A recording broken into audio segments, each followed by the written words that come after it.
Have you ever realized that some of the kindest people you meet are often the most exhausted ones? The people who always show up, who always smile, who rarely say no when someone asks for help.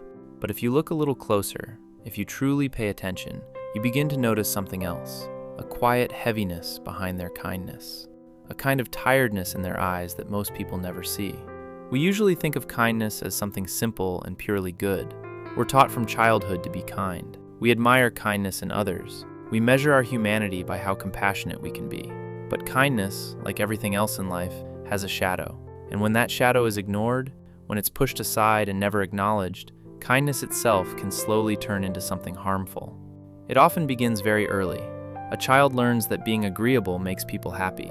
When they put their own needs aside to make others comfortable, they receive praise, approval, sometimes even affection that they wouldn't get otherwise. Because there is an unspoken rule attached to chronic kindness. You're not supposed to put yourself first.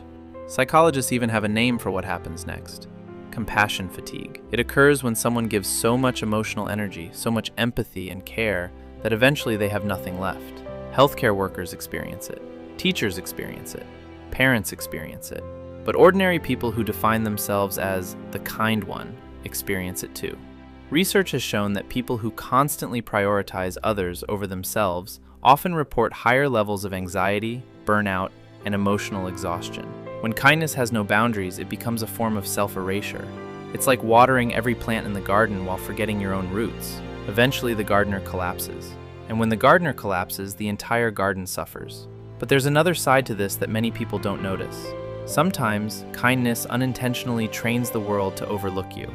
When you are always the understanding one, the accommodating one, people slowly begin to expect it. They assume you will adjust. They assume you will sacrifice. Over time, they stop asking what you want. Not because they are cruel, but because your kindness taught them that your needs come last. This creates a strange paradox. The kinder you become, the more invisible you can feel. And invisibility is not peace. It's loneliness disguised as politeness. Now, this doesn't mean kindness itself is the problem. True kindness is still one of the most beautiful forces we have. But there is a difference between kindness that comes from abundance and kindness that comes from emptiness. One nourishes, the other slowly drains. Studies in psychology support this idea. Researchers have found that people who struggle to say no are far more likely to experience emotional burnout. At the same time, acts of kindness that are voluntary and authentic actually increase happiness. The key difference is choice. Kindness that comes from freedom feels uplifting. Kindness that comes from guilt, fear, or obligation slowly becomes exhausting. And many people fall into this cycle without even realizing it. They keep saying yes because they don't want to disappoint anyone. They keep giving because they don't want to appear selfish. They keep sacrificing because they believe love must be earned. But over time, something begins to disappear: their sense of self. When your identity revolves entirely around serving others, eventually, you forget what you truly want. You become a stranger to your own needs. And when your needs are suppressed long enough, those emotions don't vanish. They collect in the shadows. They turn into resentment, frustration, and quiet anger.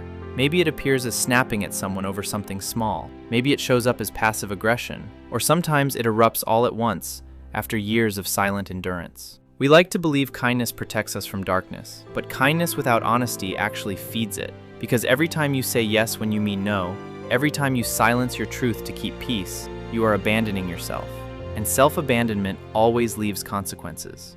So why do so many kind people struggle with boundaries? Part of the answer lies in how many of us were raised. In many environments, love feels conditional. Approval depends on obedience, on being agreeable, on not causing problems. Children learn that being good means keeping others comfortable. And that belief quietly follows them into adulthood. But real kindness does not require you to disappear. Real kindness includes yourself. If your kindness costs you your peace, your health, or your identity, then something is out of balance. Neuroscience even shows that humans are wired for empathy through what scientists call mirror neurons. These systems allow us to feel the emotions of others. But our brains are not built for endless emotional exposure without protection. Without boundaries, empathy turns into chronic stress.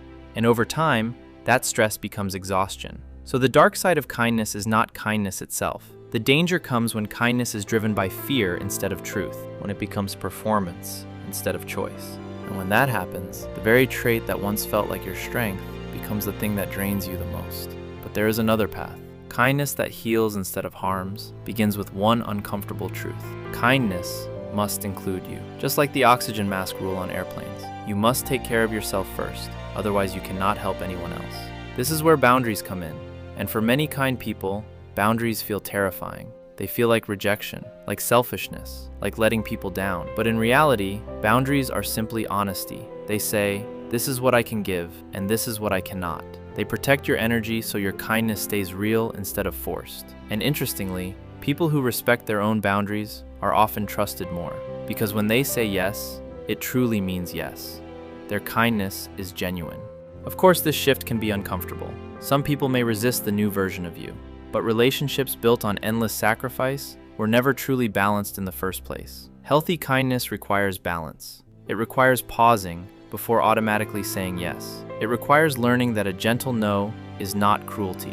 It requires remembering that your worth is not measured by how much you give away. When you begin to care for yourself with the same compassion you offer others, something surprising happens. Your kindness becomes stronger, not weaker, because it now comes from abundance instead of exhaustion. It becomes something you offer freely, not something you perform to survive. And maybe that is the most important lesson of all. The real danger for kind people isn't anger, boundaries, or saying no.